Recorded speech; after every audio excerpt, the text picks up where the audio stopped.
आपल्या भारतीय राजकारणात काही शब्द असे आहेत की जे उच्चारले की फक्त वाद होत नाही तर इतिहास जागा होतो. चायवाला, मौत का सौदागर, पप्पू, आप की बार आणि या यादीत एक शब्द असा आहे की जो जवळपास 6 दशकांनंतर पुन्हा आता चर्चेत आला आहे, गुंगी गुडिया. 1966 मध्ये हा शब्द भारताच्या पहिल्या महिला पंतप्रधान इंदिरा गांधी यांच्यासाठी वापरण्यात आला होता. आज 2026 मध्ये तो शब्द महाराष्ट्राच्या पहिल्या उपमुख्यमंत्री आणि राष्ट्रवादी काँग्रेसच्या राष्ट्रीय अध्यक्ष असणाऱ्या सुनेत्रा पवार यांच्यासाठी वापरला गेलाय. पण खरी गोष्ट या शब्दापेक्षा खूप मोठी आहे. हा वाद हा केवळ सुनेत्रा पवार यांच्यापुरता मर्यादित नाहीये. हा वाद हा भारतीय राजकारणात महिला नेतृत्वाकडे अजूनही कसं पाहिलं जातं याचा आहे.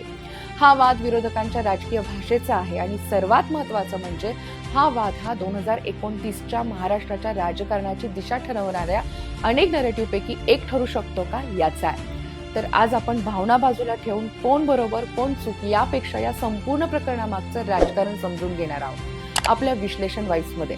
नक्की पहा आणि सबस्क्राईब करा विश्लेषण वाईज.